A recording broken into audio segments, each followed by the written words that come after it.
result of fluoridation, our children will be healthier and happier.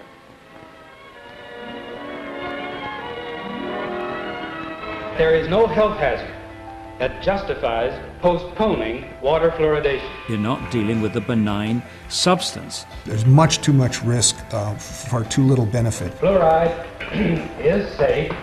They decided far too early, before the science was properly in, that fluoridation was a good thing. The dental community has no idea of the toxicology behind fluoride. Fluoride does not just affect the teeth. Fluoride is a neurotoxin. This is being drank by so many people throughout the U.S. every day. But who's responsible? Who's the doctor making sure we're not getting too much? The weight of evidence actually is more in the favor of fluoride doing damage than against. This is against all principles of modern pharmacology.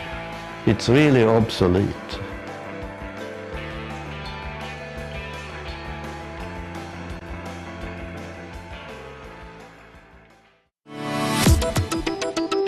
Water fluoridation is the practice of adding fluoride compounds to the public water supplies for the purpose of reducing tooth decay. The policy, which began in the United States in the 1940s, has been hailed by the Oral Health Division of the United States Centers for Disease Control as one of the top 10 public health achievements of the 20th century. However, a growing body of science indicates that fluoridation is neither safe nor effective. In this video, we examine why over 2,000 health, scientific, medical, dental, and environmental professionals are calling for an end to fluoridation worldwide.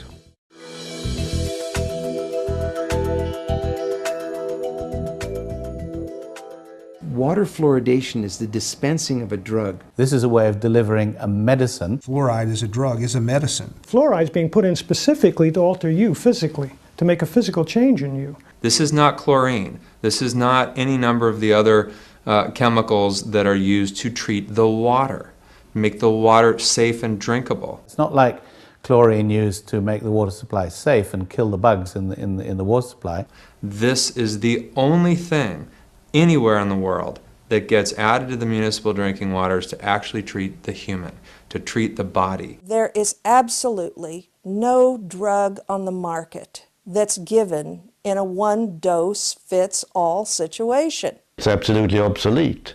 It's in modern pharmacology, it's so clear that even if you have a fixed dose of a drug, the individuals respond very differently to one and the same dose. Now in this case, you have it in the water and people are drinking different amounts of water, so you have huge variations in the consumption. You can have an athlete, a laborer, who are drinking many, many times the amount of water. You can have someone who's diabetic, who's drinking a ton of water compared to the average. I mean, the whole name of the game in pharmacology is to deliver the right dose to the right person at the right time.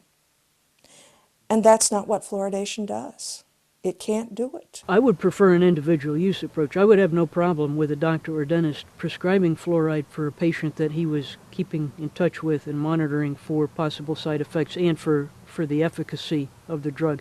That's essentially what's done with any other drug, and that's the way it should be done for fluoride. We don't put other things in the water to try to keep everybody's blood pressure down or everybody's stroke risk down, and there's no reason why we should be trying a one-size-fits-all approach for this either. The problem with adding medicine to water is an obvious one of consent, that people can't give their informed consent, which is a basic of medical ethics. We're allowing communities to do to everybody in the community what an individual doctor cannot do to an individual patient, and that is prescribe medication regardless of the informed consent of the patient. What physician that you know in his right mind would treat somebody whose medical history he doesn't know, who he's never met, with a substance that's meant to do change in their bodies, and just with the advice, have as much or as little of it as you like, but you'll take it for a lifetime because it's meant to help somebody else's teeth?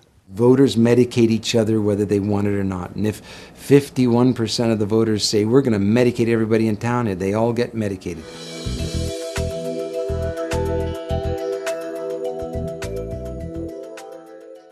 Fluoride is not an essential element. There's not a bodily requirement for fluoride. Fluoride is not an essential nutrient, certainly as far as the UK goes. You look it up in the books to see what our Department of Health says, and they say that no essential use has been found for fluoride in the human body. So it is not in the category of a vitamin, and apart from anything, it's miles more toxic than any other vitamins.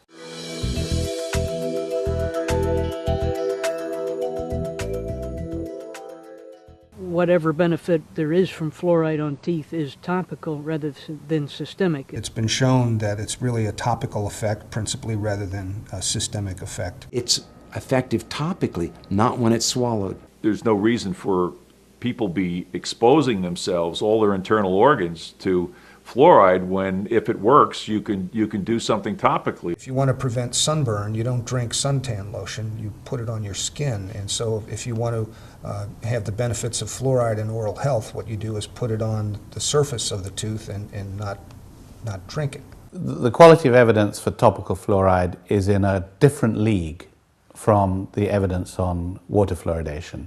I mean, absolutely no question about that. Adding fluoride to toothpaste, you are going to ingest some of it, and that needs to be taken seriously. But it's not made to be ingested, and it's made to be rubbed onto the surface of the tooth, which is where you're supposed to have it. It's a much smarter way to go about using fluoride in dentistry. It's widely accepted that the topical application of fluoride to the surface of teeth is beneficial. I have no dispute with that. However, I can see absolutely no justification for asking the whole population to take it systemically, to swallow it, internalize it, for that benefit, because it's available in toothpastes, it's available in dental treatments at the dentist.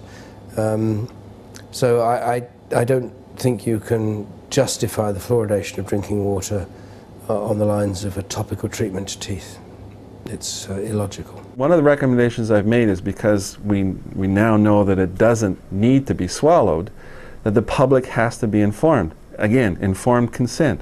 They should be told that it doesn't work by swallowing it.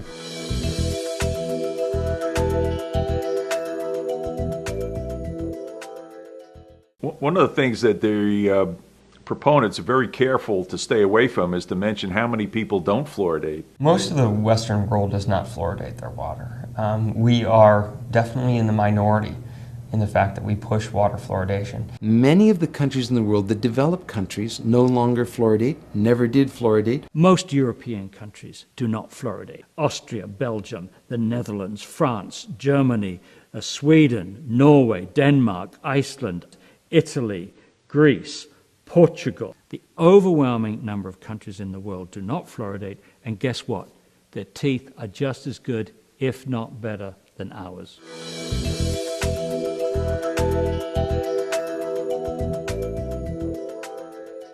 One of the most striking things, I suppose, was to look at trends in tooth decay over time in various countries. The comparisons between fluoridated countries like America and unfluoridated ones like most of Europe, and indeed most of the world, are very interesting. If you look at the World Health Organization database for 12-year-olds, that tooth decay has been coming down as rapidly in these non-fluoridated European countries as it's been coming down in the United States and other fluoridated communities. Areas that don't fluoridate have seen the same decrease in tooth decay that we have seen over the same time span. If you ask someone to pick out the lines, the decline lines, which are in countries where water is fluoridated, from those in countries where it isn't fluoridated, actually you can't pick them out. So I found that very surprising against the background of, as I say, having been a default fluoridationist.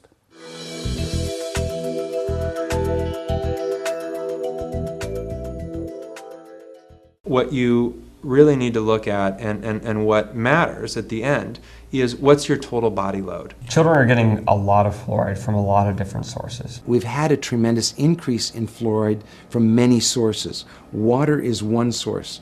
When we drink that water, when it's made into soda pop or it's made into beverages and made into soups, made into other products, we get fluoride from that source also. And we also have a lot of pesticides that have come on the market that leave fluoride residues on fruits and vegetables. Fluoride is a very common component in pesticides.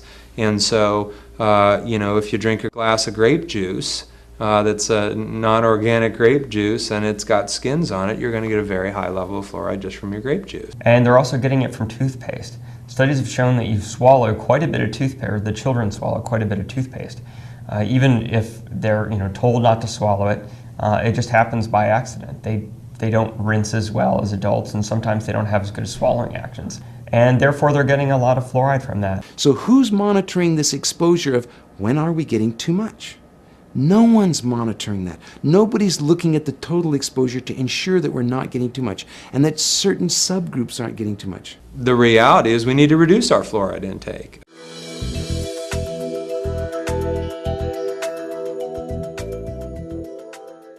In 2005, the Center of Disease Control admitted that 32% of our children in the United States, including children in non-fluoridated areas, have dental fluorosis. About a third of the children in this country have some form of dental fluorosis, meaning that they had too much fluoride exposure during their early childhood. Dental fluorosis is damage to the tooth because of too much fluoride exposure. We swallowed too much fluoride, and it shows up as white spots, brown spots on the teeth. You see these white spots or splotches or lines. In more severe fluorosis, you actually see the surface layer flaking off.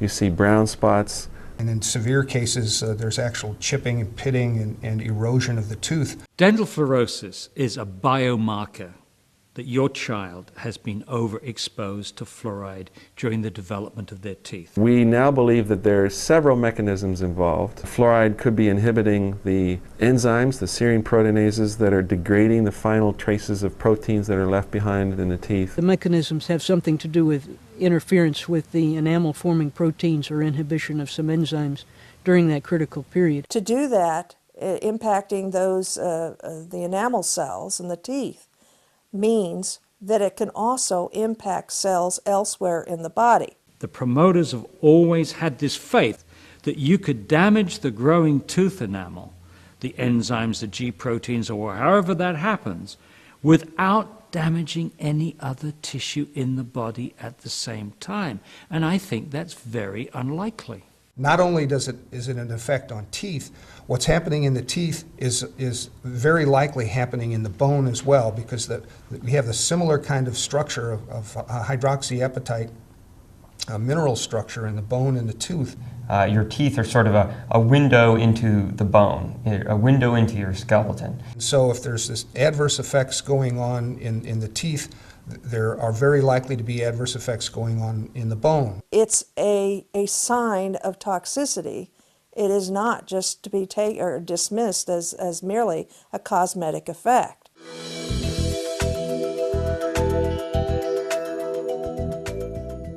This whole debate has been captured for over 50 years by the dental lobby, by dentists whose preoccupation is teeth. Well, teeth are not the only issue in the body. As dentists, we diagnose pathology of the mouth, diseases of the mouth. And we tend to disregard or not involve ourselves with the diseases of the rest of the body because it's not within our purview, it's not within our license to diagnose other parts of the body. Most definitely, the dental community has had a monopoly, if you will, on the study of fluoride.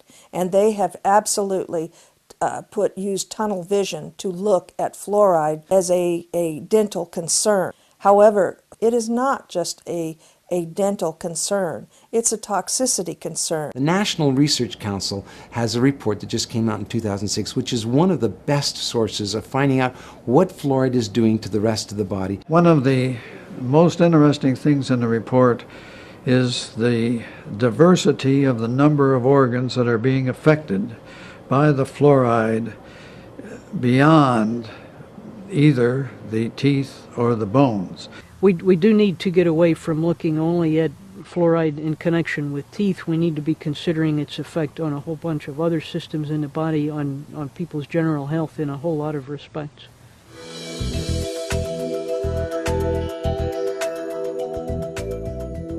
I think the ADA's recent statement on warning against adding fluoridated water to baby formula is watershed decision. The American Dental Association has finally done what it should have done years ago, and that is to tell parents not to use fluoridated tap water to make up formula.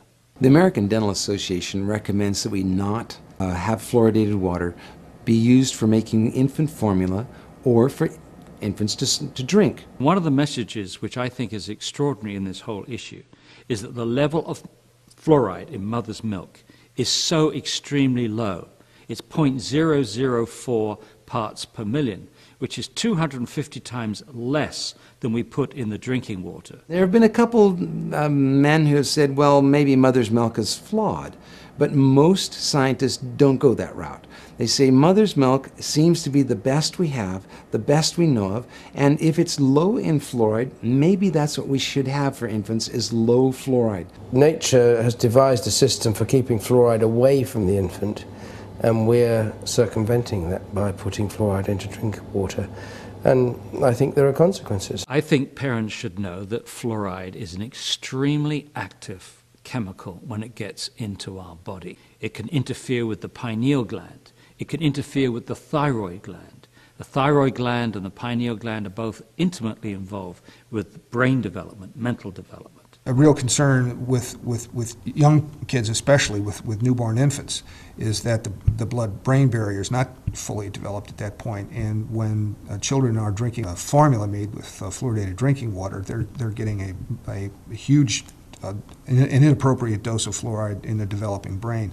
This may be part of the reason, for instance, of the depression of IQ that we've seen in these Chinese studies. You do not want to create a fluoride exposure during a period of brain vulnerability. All of these things are indicators, serious indicators, that you shouldn't expose young babies to fluoride. And of course, that's exactly what happens when you put fluoride in the water. How are low-income kids supposed to, or low-income families, supposed to avoid giving their kids fluoridated water? They can't afford to avoid it. They can't afford to seek sources of drinking water that has no fluoride in it. I think that the low-income communities could be at higher risk for adverse effects from fluoride exposure or from water fluoridation.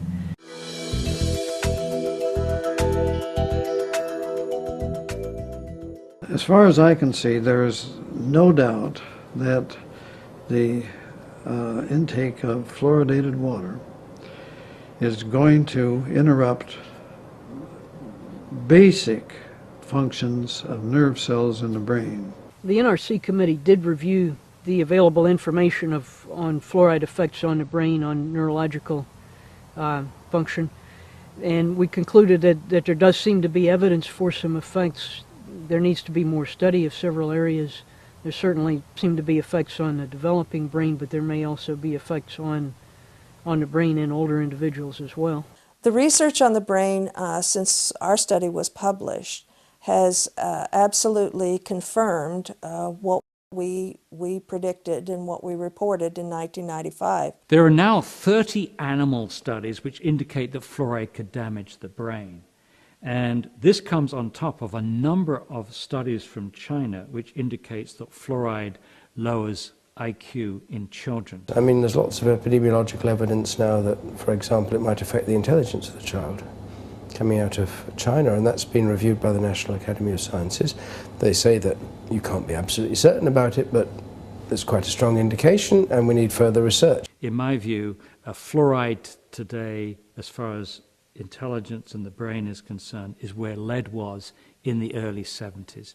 In the early 70s, scientists knew that high levels of lead could cause brain damage in children and other health effects, but they felt that subclinical levels of lead were okay. I think the same thing is happening now with fluoride, that it's only a function of getting more and more sensitive tests to show that even lower levels of fluoride can cause lowering of IQ and other subtle effects. You know, while these bits of further research are going on to elucidate what the absolute truth is, we should be taking a more precautionary stance and saying, okay, for the time being, we don't fluoridate.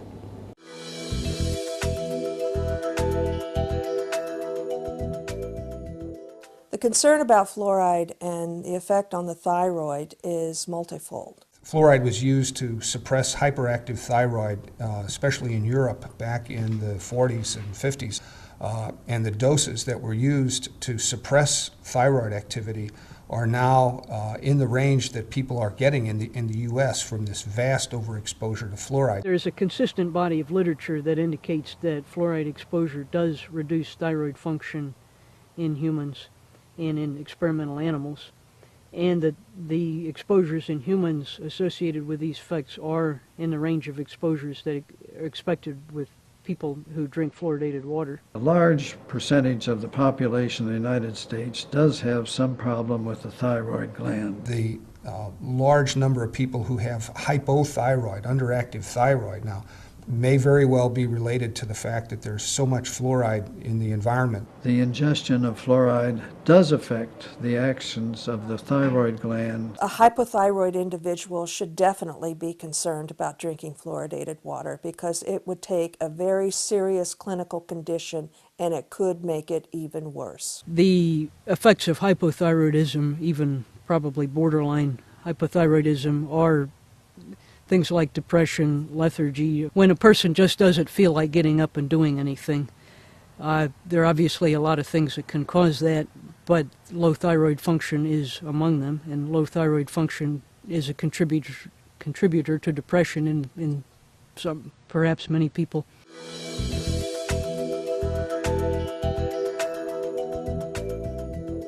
We have several studies, as a matter of fact, in the United States that have shown that fluoride can increase bone fracture rates. Peer-reviewed studies in prestigious journals such as the Journal of the American Medical Association that's showing increased risk of bone fracture based on the amount of fluoride that a person consumes.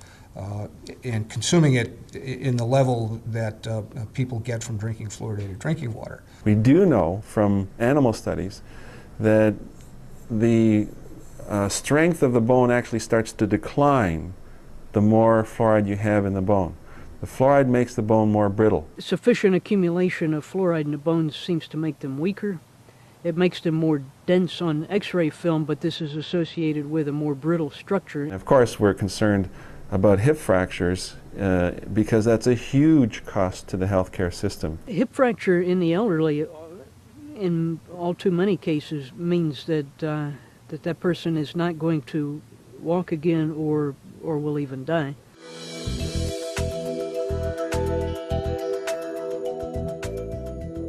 It's well known in the endemic fluorosis areas that the first sign of skeletal fluorosis is aching joints. The early stages of skeletal fluorosis are associated with bone and joint pain. Fluoride causes symptoms identical to arthritis.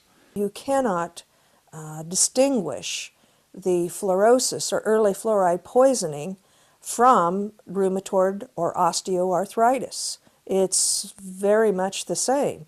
Nobody, to my knowledge, has yet looked carefully at fluoridated cities or fluoridated populations and looked at the symptoms of arthritis to determine whether or not fluoride is contributing to this endemic or possibly epidemic of arthritis that we have in North America. I think there's every reason to be concerned that today fluoride is one of the factors contributing to the epidemic of arthritis in this country. According to the CDC, 1 in 3 American adults have some form of arthritis. That's 68 million Americans. Supposedly the fluoride exposures in this country are not usually high enough to get to skeletal fluorosis.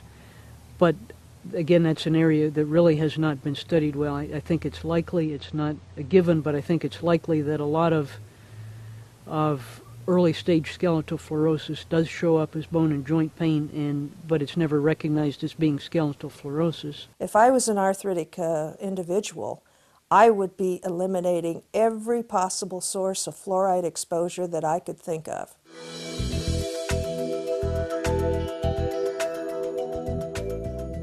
If you ask most dentists and ask them what they're putting in the water, most dentists would say sodium fluoride, pharmaceutical sodium fluoride, the same stuff that is in toothpaste. They have absolutely no idea that it's, in 9 out of 10 cases, hydrofluorosilicic acid, and that hydrofluorosilicic acid is a waste product for the phosphate industry. This has come about because for maybe 100 years, the phosphate fertilizer industry put out two very, very poisonous gases into the environment, hydrogen fluoride and silicon tetrafluoride. Eventually, they were required to capture those, and they did it with a wet spray, water, and that water converts these two very toxic gases into hexafluorosilicic acid.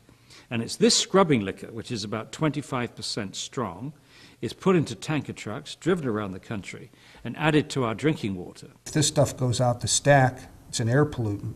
If it goes directly into the water supply, if they take that scrubber liquor and dump it into the local river, it's a water pollutant. But if they put it into a tank wagon and sell it to somebody, a water authority, like magic, it's not a pollutant. And they can take that then to your drinking water supply and not discharge it into your river. They discharge it directly into your drinking water supply, slowly bleed it in, and as magic, it's no longer a toxic pollutant. It's now what's called a product. It's never purified. It's not a pharmaceutical grade compound. It's a mixture of whatever that collects in the stack gases. And it contains lots of contaminants, a lot of heavy metals. When you're talking about adding fluoride to drinking water, you're not just talking about adding fluoridation chemicals. You're talking about adding all of the industrial waste byproducts that come along with it. In Oregon, where we've got 135 communities that already exceed the drinking water standards for arsenic, the idea of adding any more arsenic to drinking water, even if it's a small amount, just doesn't make a lot of sense. I find very few people who actually, with an open mind, read through the science, understand the significance of the questions and what the direction that all the new science is pointing in terms of the risks of fluoride, who still go on to say we ought to force it into everybody's drinking water. We have better ways of improving dental health today than using fluoridation. And let's be sensible about it. It doesn't work systemically. It works topically. It is unethical. It is unnecessary. It's ineffective. It's dangerous. I mean, this is so obvious. It's so really very, very far-fetched. You have the teeth there. They are available for you. Why drink the stuff?